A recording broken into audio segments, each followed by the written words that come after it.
Hello friends, Hindu അനാലിസിസിലേക്ക് സ്വാഗതം. ഒന്നാമത്തെ പേജിൽ ഇന്ന് നമ്മൾ ഡീറ്റെയിൽഡ് അനാലിസിസിന് വിധേയമാക്കുന്ന ഒരു വിഷയമുണ്ട്. കഴിഞ്ഞ അക്കാഡമിക് ഇയറിൽ 22% സ്കൂൾസിൽ മാത്രമേ ഇന്റർനെറ്റ് ഫെസിലിറ്റി ലഭ്യമായിട്ടുള്ളൂ. ഒരുപക്ഷെ വളരെ അനലിറ്റിക്കലായിട്ട് ഒരു സിവിൽ സർവീസ് ആസ്പിരന്റ് വായിക്കേണ്ട ഒരു വാർത്തയാണിത്. കാരണം ജനറൽ സ്റ്റഡീസ് എസ്ഐസ് എഴുതുമ്പോൾ അവിടെ നിങ്ങൾക്കിത് ഉറപ്പായിട്ടും കൊണ്ടുവരുവാൻ സാധിക്കും. Only about 37% of the schools in India had functional computer facility on campus in 2019-20, according to the data published by UDISC. നോക്കൂ, കേരളത്തിൽ മാത്രമാണ് 90% സ്കൂളിലും കമ്പ്യൂട്ടർ ഫെസിലിറ്റി ഉള്ളത്. മറ്റു സ്ഥലങ്ങളിൽ അത് വളരെ കുറവാണ്. ഏതാണ്ട് 22% സ്കൂളുകളിൽ മാത്രമേ ഈ ഒരു വർഷം ഇന്റർനെറ്റ് ഫെസിലിറ്റി ഉള്ളൂ എന്ന് ഉള്ളത് വളരെ ഗൗരവകരമായ ഒരു ഡിജിറ്റൽ ഡിവൈഡിനെ സൂചിപ്പിക്കും. നമ്മൾ എന്തായാലും ഇത് വിശകലനം ചെയ്യുന്നുണ്ട്. 9 European nations serum institute of ഇന്ത്യയുടെ വാക്സിൻ അനുമതി നൽകിയിരിക്കുന്നു. കോവിഷീൽഡിന് വാക്സിൻ എടുത്തവർക്ക് അതായത് യൂറോപ്യൻ രാജ്യങ്ങളിൽ വരാം. European medicines agency green pass നൽകിയിട്ടുള്ളത് ഒന്ന് ഫൈസർ വാക്സിൻ, 2 മൊഡോണയുടെ വാക്സിൻ, ഓക്സ്ഫോർഡ് ആസ്ട്രാസെനക്കയുടെ വാക്സിൻ, ജോൺസൺ ആൻഡ് ജോൺസൺ. അപ്പോ കോവിഷീൽഡിന് ഇപ്പൊ അനുമതി നൽകിയിട്ടുള്ളത് ജർമ്മനി ഉണ്ട്, Slovenia, Greece, Iceland, Ireland, Spain തുടങ്ങിയ രാജ്യങ്ങൾ ഈ വാക്സിൻ എടുത്തവർക്ക് ഇപ്പോൾ അനുമതി നൽകുന്നു. ചൈനീസ് കമ്മ്യൂണിസ്റ്റ് പാർട്ടിയുടെ 100ാമത്തെ വാർഷിക ആഘോഷവേളയിൽ ചൈനയുടെ പ്രീമിയർ സി ജിൻപിങ് പറഞ്ഞത് won't allow any foreign force to bully China എന്നതാണ്. GDP-യിൽ ഇപ്പോ അമേരിക്കയെ പിന്തള്ളി ചൈനയാണ് മുന്നിൽ നിൽക്കുന്നത്. അപ്പോ അമേരിക്കയുടെ അപ്രമാദത്തിനെതിരെ ശക്തമായ ഒരു താക്കീത് കൂടിയാണ് അദ്ദേഹം നൽകിയിട്ടുള്ളത്.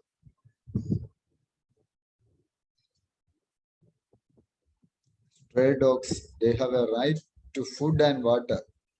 ഡൽഹി ഹൈക്കോടതി പറഞ്ഞിരിക്കുകയാണ്. സ്ട്രേ ഡോഗ്സിനും കോവിഡ് കാലഘട്ടത്തിൽ ഫുഡും വെള്ളമൊക്കെ കിട്ടേണ്ട അർഹതയുണ്ട് എന്നുള്ളതാണ് പറഞ്ഞിട്ടുള്ളത്.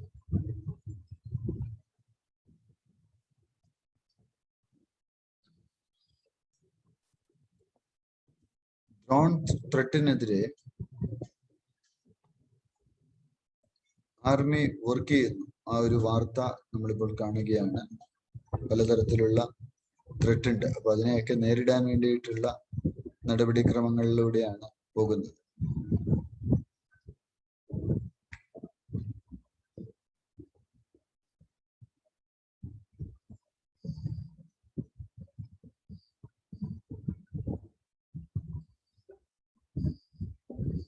ഡോഗ് ലവേഴ്സ്, അവര് feeding stray dogs has been an issue that has polarized opinions in the city. ഒരു വാർത്ത നമ്മൾ കാണുന്നു.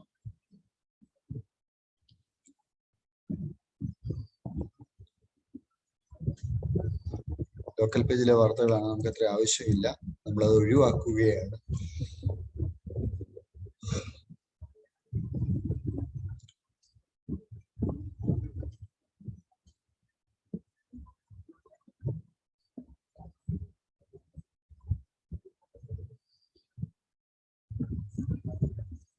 ആന്ധ്രയും തെലങ്കാനയും തമ്മിൽ വാട്ടർ ഷെയറിംഗിന്റെ പേരിലുള്ള ഒരു ഇഷ്യൂ,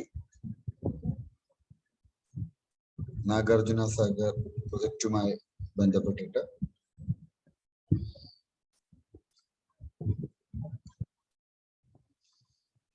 കോവിഡ് ഡെത്തിന്റെ കാര്യത്തിൽ ഗവൺമെന്റ് ഒന്നും ഹൈഡ് ചെയ്യാനില്ല, വീണ ജോർജ് പറഞ്ഞിരിക്കുകയാണ്, കേരള ഹെൽത്ത് മിനിസ്റ്റർ.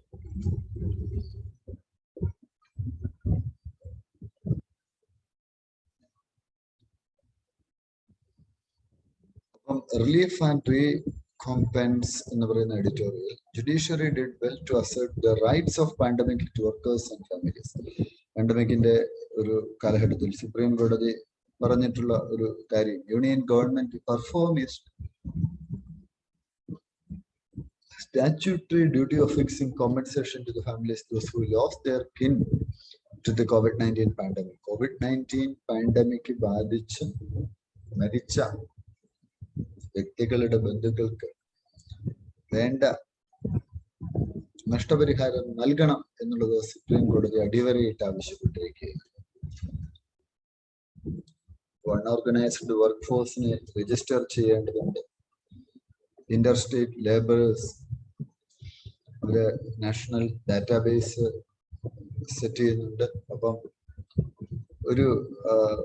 അവർക്കൊരു നഷ്ടപരിഹാരം കൊടുക്കണമെന്നുള്ളത് അത് ഡിസാസ്റ്റർ മാനേജ്മെന്റ് ആക്ട് പ്രകാരം നോട്ടിഫൈ ചെയ്ത് കൊടുക്കണമെന്നുള്ളതാണ് ബഹുമാനപ്പെട്ട കോടതി ആവശ്യപ്പെട്ടിരിക്കുന്നത്. കലാമിറ്റിയിൽ സംഭവിച്ച ഒരു പ്രധാനപ്പെട്ട കാര്യം, പല ആളുകളും ചിലപ്പോൾ മരിക്കുന്ന സമയത്ത് കോവിഡ് നെഗറ്റീവ് ആയിരിക്കും, അതിന് തൊട്ട് മുമ്പ് കോവിഡ് പോസിറ്റീവ് ആയതായിരിക്കും. അപ്പൊ അതുകൊണ്ട് തന്നെ ഇത്തരം കേസുകളിൽ കൂടി പല ആളുകളും ലിസ്റ്റിൽ നിന്ന് പുറത്തു വന്നിട്ടുണ്ട്. അവർക്ക് കൂടി നഷ്ടപരിഹാരം കൊടുക്കേണ്ടതിനെ കുറിച്ച് പറയുന്നു. നമ്മളത് ചർച്ച ചെയ്യും. മറ്റൊരു കാര്യം, പുതുച്ചേരിയില് ഒരു എഫിഷ്യന്റ് അഡ്മിനിസ്ട്രേഷൻ വേണം എന്നുള്ളതിനെ കുറിച്ചാണ്. അവിടെ നമുക്കറിയാം ഒരു കൗൺസിൽ ഓഫ് മിനിസ്റ്റേഴ്സ് അവസാനം വന്നിരിക്കുകയാണ്. 2 മാസം എടുത്ത് അസംബ്ലി ഇലക്ഷൻ കഴിഞ്ഞിട്ട് 50 ദിവസത്തോളമായിരിക്കും ചീഫ് മിനിസ്റ്ററായിട്ട് എൻ രംഗസ്വാമി അധികാരം ഏറ്റെടുത്തതിന് ശേഷം NDA-യുടെ 5 നോമിനീസ്, അപ്പൊ അദ്ദേഹത്തിന്റെ party all India NR Congress, Bharatiya Janata പാർട്ടിയിൽ നിന്നുള്ള ആളുകൾ, 2 മിനിസ്റ്റേഴ്സ്, ഇവരെല്ലാം കൂടി ചേർന്ന് പുതുച്ചേരിയിൽ ആദ്യത്തെ NDA മിനിസ്ട്രി വന്നിരിക്കുകയാണ്.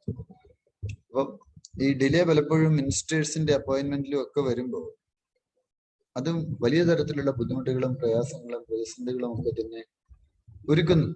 അപ്പോൾ അതിനെക്കുറിച്ചൊക്കെ ഇന്ന് ഹിന്ദു എഡിറ്റോറിയലിലൂടെ ചർച്ച ചെയ്യുന്നു. നമ്മൾ നമ്മുടെ അനാലിസിസിൽ ഡീറ്റെയിൽഡ് ആയിട്ട് ചർച്ച ചെയ്യുക.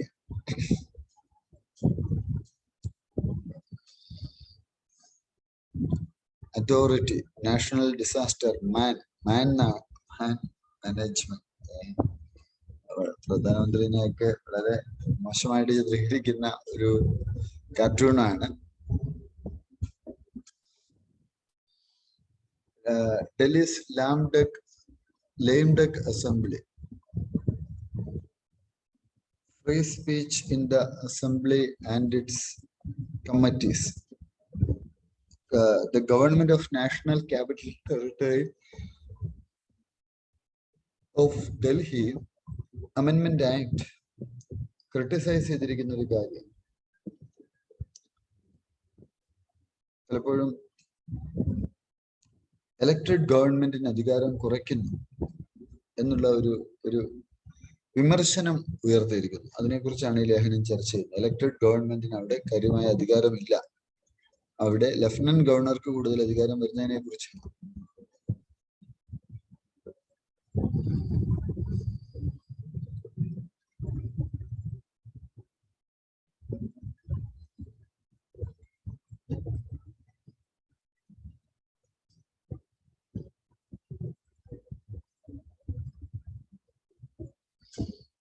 നീരവ് മോഡിയുടെ സിസ്റ്റർ 17.5 കോടി രൂപ ഗവൺമെന്റ് അക്കൗണ്ടിലേക്ക് ട്രാൻസ്ഫർ ചെയ്തു. അവരുടെ പേരിൽ ഉണ്ടായിരുന്നതാണ്. അവർ ഈ കേസിൽ അപ്രൂവറായി മാറി, അല്ലെങ്കിൽ അവരും ഈ കേസിൽ പ്രതി ചേർക്കപ്പെടും. അപ്പൊ കോടതിയുടെ അനുമതിയോടുകൂടിയാണ് അവര് ഇത്തരത്തിൽ മാറിയിട്ടുള്ളത്.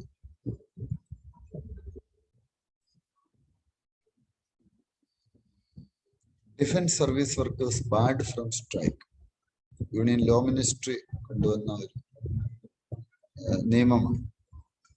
441 ഓർഡിനൻസ് ഫാക്ടറീസ് പ്രൈവറ്റൈസ് ചെയ്യാൻ പോവുകയാണ്.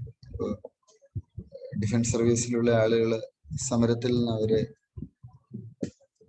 പങ്കെടുക്കാൻ പാടില്ല. കാരണം 76,000-ഓളം എംപ്ലോയീസ് ഉണ്ട് ഈ ഓർഡിനൻസ് ഫാക്ടറി ബോർഡിന്റെ കണക്ക് പ്രകാരം. CPI പറഞ്ഞിരിക്കുന്നു ഡ്രാക്കോണിയൻ ഓർഡിനൻസ് പുറത്തു കൊണ്ടുവരിക. ഇന്ത്യൻ ഓർഡിനൻസ് ഫാക്ടറീസ് പ്രൈവറ്റൈസ് ചെയ്യാനുള്ള നീക്കത്തിൽ നിന്ന് മാറുക എന്നാണ്. ഡ്രോൺ ത്രെട്ടിനെതിരെ ഇന്ത്യൻ ആർമി അതിശക്തമായ നടപടികളിലേക്ക് പോകുന്നു. Army chief Manoj Naravane Thursday പറഞ്ഞത് with the easy availability of drones, they would be increasingly used in all sort of combat, both by state and non-state actors, and capabilities are being developed to deal with them. ഈ ഡ്രോൺസിനെ നേരിടാനുള്ള capabilities നമ്മൾ ഉടൻ തന്നെ നേടിയെടുക്കും എന്നുള്ളതാണ് army chief പറഞ്ഞിട്ടുള്ളത്. Jammu and Kashmir air force സ്റ്റേഷനിൽ കഴിഞ്ഞ Sunday ഉണ്ടായ എക്സ്പ്ലോഷൻസിന്റെ വെളിച്ചത്തിലാണ് അദ്ദേഹം ഈ ഒരു നടപടിക്രമങ്ങളിലേക്ക് വന്നിട്ടുള്ളത്.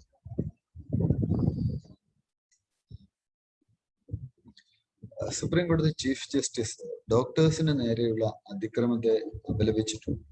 നമുക്കറിയാം, പലപ്പോഴും എത്രയോ കഷ്ടമായ സാഹചര്യത്തിലാണ് ഡോക്ടേഴ്സ് പ്രവർത്തിക്കുന്നത്, എത്ര റിസ്ക് എടുത്തിട്ടാണ്. എന്നാൽ ഏതെങ്കിലും രോഗി മരിക്കുമ്പോൾ പലപ്പോഴും ഡോക്ടേഴ്സിനെ അറ്റാക്ക് ചെയ്യുന്നു, ആശുപത്രി അറ്റാക്ക് ചെയ്യുന്ന രീതികളൊക്കെ ഇത് മാറേണ്ടതുണ്ട്.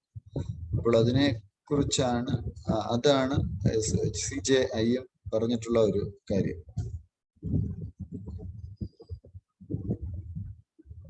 All WHO approved jabs must be recognized for travel എന്നാണ് UN പറഞ്ഞത്.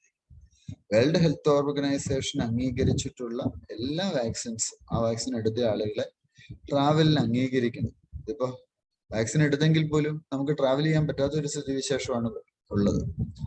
ഒറീസയിൽ ഒരു വില്ലേജ് ടൈഡൽ വേവ് എടുത്തുകൊണ്ട് പോയിരിക്കും. നമ്മുടെ ഈ ഒരു വിഷയം ഇന്ന് അനലൈസ് ചെയ്യുന്നുണ്ട്, നമ്മുടെ ഡീറ്റെയിൽഡ് അനാലിസിസിൽ അനലൈസ് ചെയ്യുന്നു.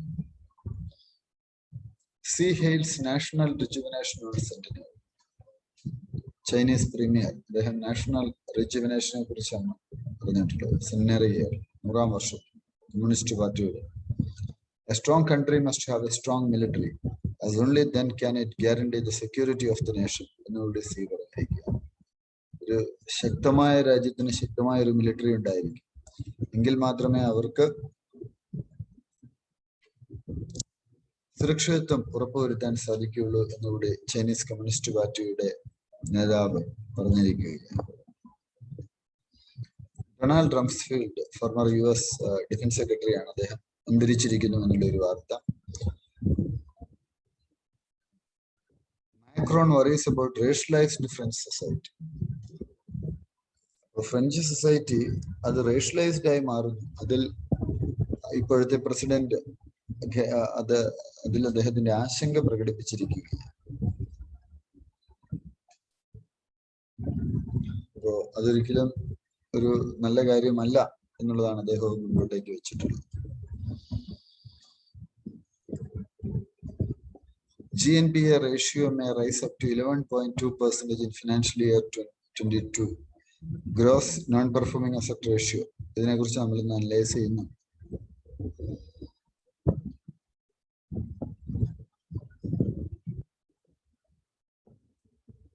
സ്പോർട്സ് പേജ് ആണ്, നമുക്ക് ആവശ്യമില്ല, നമ്മൾ ഒഴിവാക്കുക. നമ്മുടെ അബ്സല്യൂട്ടിന്റെ ഡീറ്റെയിൽഡ് അനാലിസിസ്, നമ്മുടെ റിസർച്ച് ടീം തയ്യാറാക്കുന്ന അനാലിസിസ് തയ്യാറായിട്ടുണ്ട്. ആ അനാലിസിസിലേക്ക് നമ്മൾ പോവുകയാണ്. ഇന്നത്തെ പ്രധാനപ്പെട്ട വാർത്തകൾ 2/7/2021 ഹിന്ദുവിന്റെ ഡീറ്റെയിൽഡ് അനാലിസിസ്, നമ്മളുടെ അബ്സല്യൂട്ട് തയ്യാറാക്കുന്ന അനാലിസിസ് ആണ് നമ്മളിപ്പോൾ കണ്ടുകൊണ്ടിരിക്കുന്നത്. ഓരോ വാർത്തകളും അവയുടെ വിശകലനങ്ങളിലേക്കും പോകുന്നു. നമ്മൾ ഇടയ്ക്കുള്ള പേജിൽ കണ്ടതാണ്, tidal wave washes away portion of Orissa's village, panic gripped fisher folk. Ramayapalli village Ganjam ഡിസ്ട്രിക്റ്റിലുള്ളവരാണ്. അവര് പലപ്പോഴും അവരുടെ വീടും മറ്റുമൊക്കെ അതിശക്തമായ കടൽ തിരമാലകളാൽ ഒഴുകിപ്പോയിരിക്കും. സീസർജാണ് രാമായപ്പള്ളി എന്ന് പറയുന്നത്. കഴിഞ്ഞ 14 വർഷമായിട്ട് ടൈഡൽ സർജ് അഫക്റ്റ് ചെയ്യുന്ന ഒരു സ്ഥലമാണ്. Bay of Bengal marching towards the mainland. അപ്പോൾ in the past 1 decade the sea surge has resulted in submergence of the beach and is a few feet away from raising the village from the map. കുറച്ച് വർഷങ്ങൾക്ക് മുമ്പ് ഗഞ്ചം ഡിസ്ട്രിക്റ്റിലെ administration facilitated the rehabilitation of villages about 500 meters. മെയിൻലാൻഡിൽ നിന്ന് ഒരു 500 metre മാറ്റി അവരെ പാർപ്പിച്ചിരുന്നു. ഇപ്പോൾ ഒറീസ പ്രത്യേകിച്ച് ഡിസാസ്റ്റർ മാനേജ്മെന്റുമായി ബന്ധപ്പെട്ട് നടത്തുന്ന പല ശ്രമങ്ങളും അഭിനന്ദനാർഹമായിട്ടുള്ള കാര്യങ്ങളാണ്.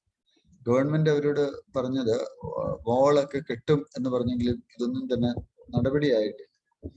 Tidal wave regularly recurring shallow water wave caused by effects of gravitational interactions between sun, moon and earth. And on the ocean. അപ്പൊ ടൈഡൽ വേവ് എങ്ങനെ ഉണ്ടാവുന്നു എന്നുള്ളത് മനസ്സിലാക്കുക. Term tidal wave is often used to refer tsunamis. However, this reference is incorrect, as tsunamis have nothing to do with the tides. Tsunamisനും ടൈഡുമായിട്ട് യാതൊരുവിധ ബന്ധവുമില്ല. ആ കാര്യം മനസ്സിലാക്കുക. ടൈഡ്സ് എന്ന് വെച്ചാൽ എന്താണ്? The periodical rise and fall of the sea level once or twice a day, mainly due to the attraction of the sun and the moon, is called a tide. Tide എന്താണെന്നുള്ളത് മനസ്സിലാക്കുക. Movement of water caused by meteorological effects are called surges. ഇപ്പോൾ ടൈഡ്സിനെ കുറിച്ച് പഠിക്കുക എന്നുള്ളത് വളരെ complex ആയിട്ടുള്ള ഒരു scenario ആണ്, സിറ്റുവേഷൻ ആണ് എന്നുള്ളത് കൂടി മനസ്സിലാക്കേണ്ടതുണ്ട്. എല്ലാ ഫോഴ്സസിന്റെയും ഒരു ബാലൻസ്, അതിന്റെ ഫലമായിട്ടാണ് വേവ്സ് ഉണ്ടാവുക. ഡെഡ്ലി ഹീറ്റ് വേവ് കാനഡയെയും യുഎസിനെയൊക്കെ അഫക്ട് ചെയ്യുന്നു. അതായത് വെള്ളത്തിൽ കുളിക്കുകയൊക്കെയാണ് ചൂട് കൂടിയതുകൊണ്ട്. ഡെഡ്ലി ഹീറ്റ് വേവ് അത് പല പ്രദേശങ്ങളിലും പ്രശ്നം സൃഷ്ടിക്കുന്നുണ്ട്. ചില സ്ഥലങ്ങളിൽ നിന്നൊക്കെ ആളുകളെ evacuate because of a fire that spread quickly. 49.6 degree Celsius. കേരളത്തിലൊക്കെ നമുക്കറിയാം 24, 25, 30 ഡിഗ്രി ഉള്ളപ്പോൾ പോലും നമുക്ക് ഇവിടെ വലിയ ചൂടാണെന്ന് പറയുന്ന ആളുകളാണ്. അപ്പോ 49.6 ഡിഗ്രി സെൽഷ്യസ് എന്നൊക്കെ വെച്ചാൽ വലിയ ചൂടാണ്, നമുക്ക് വലിയ ബുദ്ധിമുട്ടാണ്. 16 ഡെത്ത് ഉണ്ടായി ഹീറ്റ് വേവിന്റെ ഫലമായിട്ട്. Seattle, Poland and many other cities broke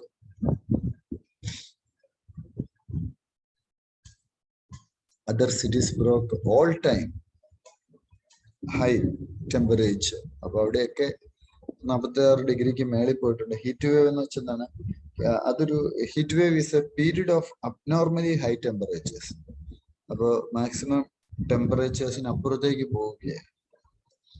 heat വേവ്സിനുള്ള ഒരു കാരണം 40 station reaches at least 40 degrees Celsius for plains and at least 30 degrees Celsius for hilly ranges. അപ്പോൾ അത് ധാരാളം പ്രശ്നങ്ങൾ സൃഷ്ടിക്കുന്നുണ്ട്. മറ്റൊരു പ്രധാനപ്പെട്ട വാർത്ത നമ്മൾ ഇന്ന് അനലൈസ് ചെയ്യുന്നത്, ഈ അക്കാഡമിക് ഇയറിൽ സംഭവിച്ച ഒരു പ്രധാനപ്പെട്ട കാര്യം നമ്മൾ നോക്കുകയാണെങ്കിൽ, സ്കൂളുകളിൽ 22% പരം സ്കൂളുകൾക്ക് മാത്രമേ ഇന്റർനെറ്റ് ഫെസിലിറ്റി ഉണ്ടായിരുന്നു. GS2 പൊളിറ്റി ആൻഡ് ഗവേണൻസുമായി ബന്ധപ്പെട്ടിട്ടുള്ള ഒരു വിഷയമാണ്. അപ്പോൾ ഡിജിറ്റൽ ഡിവൈഡ് ഇന്ത്യയിൽ ഉള്ളവനും ഇല്ലാത്തവനും തമ്മിലുള്ള അന്തരം വളരെ കൂടുതലാണ്. അപ്പോൾ ഗ്രാമപ്രദേശങ്ങളിലും സിറ്റീസിലുമുള്ള സ്കൂളുകളിലും ഈ അന്തരം കാണാൻ പറ്റും. Unified district information system for education plus അവരാണ് ഈ ഒരു സ്റ്റഡി നടത്തിയിട്ടുള്ളത്. ആ സ്റ്റഡിയുടെ അടിസ്ഥാനത്തിലാണ് ഇത്തരത്തിലുള്ള ഒരു നടപടിക്രമത്തിലേക്ക് അവർ എത്തിയിട്ടുള്ളത്.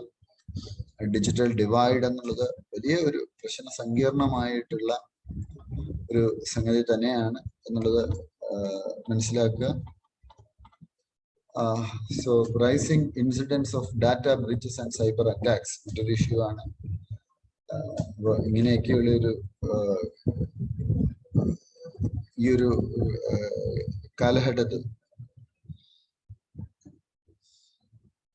ഗവൺമെന്റിന്റെ പോളിസീസിനെ കുറിച്ച് നമ്മൾ ചർച്ച ചെയ്യുന്നുണ്ട്. അങ്ങനെ gross non performing asset ratio എന്നുള്ള ഒരു ഇഷ്യൂ അത് ഇന്ന് ചർച്ച ചെയ്യുന്നുണ്ട്. കൊമേഴ്സ് ബാങ്ക്സിൽ അവരുടെ നോൺ പെർഫോമിംഗ് അസറ്റ് റേഷ്യോ വർദ്ധിച്ചു വരികയാണ്. ഇപ്പോൾ നമുക്കറിയാം കിട്ടാക്കടങ്ങളെയാണ് നോൺ പെർഫോമിംഗ് അസറ്റ് എന്ന് പറയുന്നത്. അത് ഒരു പരിധിക്ക് മുകളിലായാൽ ബാങ്കുകൾ തകരാൻ അത് ഇടയാക്കും, എക്കോണമി തകരാൻ അത് ഇടയാക്കും. അതുകൊണ്ട് തന്നെ ഗവൺമെന്റിന്റെ ശക്തമായ സപ്പോർട്ടീവ് മെക്കാനിസം ആവശ്യമാണ്. ഇന്ത്യക്ക് അടിസ്ഥാനത്തിലാണ് ഗവൺമെന്റ് പലപ്പോഴും ഇപ്പോൾ ഇടപെടുന്നത്. എക്കണോമിയിൽ നിന്നുള്ള മറ്റൊരു വാർത്ത, PMI survey shows manufacturing shrank in June മാസത്തില് മാനുഫാക്ചറിംഗ് സെക്ടർ അത് 48.1% കുറഞ്ഞിരിക്കുന്നു. 50.8 ആയിരുന്നു മെയിൽ ഉണ്ടായിരുന്നു.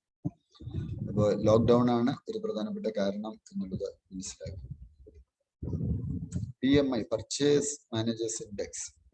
It is a survey-based measure that asks the respondents about changes in their perception about key business variables as compared with the previous month. Editorial അനാലിസിസിലേക്ക് പോകുന്നു. Relief and റീകോമ്പൻസ് എന്നുള്ള എഡിറ്റോറിയലാണ്. Again നമ്മൾ മുമ്പ് സൂചിപ്പിച്ച കാര്യം തന്നെയാണ്. വർക്ക് ഫോഴ്സിനും എല്ലാം തന്നെ അവര് പട്ടിണിയാവാൻ ഇടയാക്കരുത്. എന്ത് ചെയ്യണം? കോമ്പൻസേറ്ററി ഒരു fixing A compensation for the families those who lost their kin due to COVID-19 pandemic. That is very important. That is one thing, and at the same time we have to consider other situations also. മറ്റു കാര്യങ്ങളിലേക്ക് നമ്മൾ പോകുമ്പോൾ disaster management ആക്ടിലേക്ക് ഇതിനെ കൊണ്ടുവരേണ്ടതിനെ കുറിച്ചാണ് ഹിന്ദു എഡിറ്റോറിയലിൽ പറയുന്നത്. ഒപ്പം നമുക്കറിയാം, court correctly did not fix a compensation amount for each death, leaving it to a policy decision by National Disaster Management Authority. അവര് തീരുമാനം എടുക്കട്ടെ എന്നാണ് കോർട്ട് പറഞ്ഞിരിക്കുന്നത്. National disaster management authority. Later than ever, page 6-ലുള്ളതാണ്. GS2 പൊളിറ്റിയിലെ ഒരു വാർത്തയാണ്. പുതുച്ചേരിയില് മന്ത്രിമാര് വന്നിരിക്കുന്നു. ഇതിനെക്കുറിച്ച് ഹിന്ദു എഡിറ്റോറിയൽ എഴുതിയിട്ടുണ്ട്. ഓൾമോസ്റ്റ് മുഖ്യമന്ത്രി അധികാരം ഏറ്റെടുത്തിട്ട് 50 ദിവസത്തിന് ശേഷമാണ് മന്ത്രിസഭ അധികാരത്തിൽ. അപ്പോ ഈ പാൻഡമിക്കിന്റെ ഒക്കെ ഒരു സാഹചര്യത്തിൽ ഇത് നേരത്തെ ആക്കേണ്ടതായിരുന്നു. ഇതുവരെ പോർട്ട്ഫോളിയോസ് ഒന്നും അലോക്കേറ്റ് ചെയ്ത് കൊടുത്തിട്ടുണ്ടായിരുന്നില്ല. അപ്പൊ അതുകൊണ്ടാണ് ഈ ഒരു ഡിലേ ഒക്കെ സംഭവിച്ചത്. ഇപ്പോൾ എന്താണെങ്കിലും അവിടെ NDAയുടെ ആദ്യത്തെ ഒരു മന്ത്രിസഭ അധികാരത്തിൽ വന്നിരിക്കുന്ന NR കോൺഗ്രസ് എന്നുള്ളൊരു പാർട്ടി അദ്ദേഹം സെറ്റ് ചെയ്തിട്ടുണ്ട്. അപ്പോ ലേറ്റ് ആയിട്ടാണ് വന്നതെങ്കിലും വെൽഫെയർ സ്കീംസും ഒക്കെ ആളുകളിൽ എത്തണമെങ്കിൽ മിനിസ്റ്റേഴ്സ് എല്ലാം ഉണർന്ന് പ്രവർത്തിക്കേണ്ടിയിരിക്കും. അപ്പം envisioning the post pandemic smart city എന്നുള്ള ഒരു വാർത്തയാണ് GS പേപ്പർ 3-ലുള്ളത്. 6 years ago government urban development plans ആരംഭിച്ചു. Smart cities, 100 smart cities develop ചെയ്യുക ഒരു വലിയ കോൺസെപ്റ്റ് ആയിരുന്നു. അപ്പോൾ അതിനിടയ്ക്കാണ് പാൻഡമിക്കും മറ്റുമൊക്കെ വന്നത്. അപ്പൊ ഇനി ഉള്ള ഒരു കാലഘട്ടത്തിൽ, പ്രത്യേകിച്ച് കോവിഡ് വന്ന ഒരു സിറ്റുവേഷനിൽ ഹെൽത്ത് ഫോക്കസ്ഡ് ആയിട്ട് വേണം നമ്മൾ ഇത് ചെയ്യേണ്ടതെന്നുള്ളതാണ് സൂചിപ്പിക്കുന്നത്. സ്മാർട്ട് സിറ്റീസ് ഡെവലപ്പ് ചെയ്യുമ്പോൾ ഹെൽത്തിന് കൂടുതൽ ഫോക്കസ് നൽകുക എന്നുള്ളത്.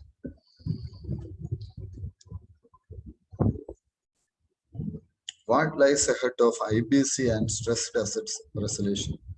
GS പേപ്പർ 3-ലുള്ള ഒരു കാര്യമാണ്. ഇൻസോൾവൻസി ആൻഡ് ബാങ്ക്രപ്സി കോഡ്, അത് കീ മെക്കാനിസം ആണ്. Corporate distress and the accumulation of bad loans. Financial സെക്ടറിൽ ഒരുപാട് ബാഡ് ലോൺസ് വരുന്നു. ഇത് പലപ്പോഴും സ്ഥാപനങ്ങളെ ഒക്കെ ബാധിക്കുന്നു. അപ്പൊ അതിനെ നേരിടാൻ വേണ്ടിയിട്ട് ഇൻസോൾവൻസി ആൻഡ് ബാങ്ക്രപ്സി കോഡ് നിലവിൽ വന്നിട്ടുണ്ട്. റിക്കവറീസിനെ കുറിച്ചൊക്കെ അത് വ്യക്തമായിട്ട് പറയുന്നു. പക്ഷെ ഇംപ്ലിമെന്റേഷൻ പലപ്പോഴും കൃത്യസമയത്ത് നടക്കുന്നു, റിക്കവറീസ് കൃത്യസമയത്ത് നടക്കുന്നില്ല. ഇങ്ങനെയൊക്കെ വന്നു കഴിയുമ്പോൾ അത് ഇത്തരം സ്ഥാപനങ്ങളുടെ നിലനിൽപ്പ്, ബാങ്കുകളുടെ ഒക്കെ നിലനിൽപ്പിനെ അഫക്റ്റ് ചെയ്യും.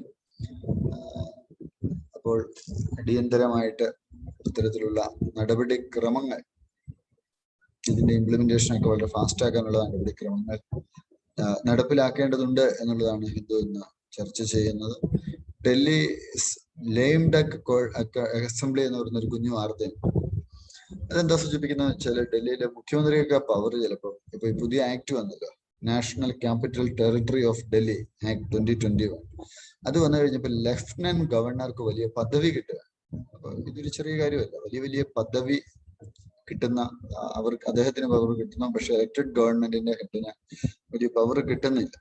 ഇത് ചർച്ച ചെയ്യപ്പെടേണ്ട ഒരു വിഷയമാണ്. ഡൽഹി മുഖ്യമന്ത്രി എന്ന് പറഞ്ഞാൽ എലക്ട് ചെയ്യപ്പെട്ടയാളാണ്. അപ്പോ പൊതുജനങ്ങളാണ് അധികാരം കൊടുത്തിരിക്കുന്നത്. അപ്പൊ അദ്ദേഹത്തിന് അധികാരം കിട്ടുന്നില്ല, ലഫ്റ്റനന്റ് ഗവർണർക്ക് കൂടുതൽ അധികാരം കിട്ടുന്നു എന്നുള്ളത് നമുക്ക് അംഗീകരിക്കാൻ പറ്റില്ല. നമ്മുടെ ഡെയിലി പ്രിലിം പോയിന്റ് ഓഫ് വ്യൂവിലുള്ള ക്വസ്റ്റ്യൻസ് നമ്മൾ ചർച്ച ചെയ്യുന്നുണ്ട്. ഇത് തന്നെ നമ്മൾ അബ്സല്യൂട്ടിന്റെ ടെലഗ്രാം ചാനലിൽ ഇടുന്നുണ്ട്. ടെലഗ്രാം ചാനലിൽ നിങ്ങൾ with reference to the heat dome consider the following statements. A heat dome occurs when the atmosphere traps hot ocean air like a lid or a can. A heat dome typically lasts a year. Answer A and one only. Canada detailed explanation കൊടുത്തിട്ടുണ്ട്. You can look at it.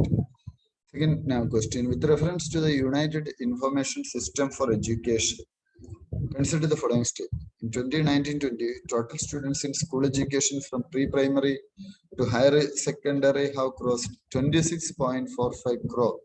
The pupil teacher ratio has improved at all levels of school. Answer C ആണ്. രണ്ടും ശരിയാണ്. മൂന്നാമത്തെ ഒരു ശരി. അതിന്റെ detailed ആയിട്ടുള്ള analysis നമ്മൾ ടെലഗ്രാം ചാനലിൽ പോയിട്ട് വായിക്കണം കേട്ടോ. ആൻസേഴ്സിന്റെ മൂന്നാമത്തെ ചോദ്യം, potential COVID-19 vaccine Soy-CoV-D recently seen in news has been developed by Zydus Cadil. ഇത്രയൊക്കെയാണ് ഇന്നത്തെ അനാലിസിസിലുള്ളത്. നിങ്ങൾക്ക് എല്ലാവിധ നന്മകളും നേരുന്നു. വിജയാശംസ.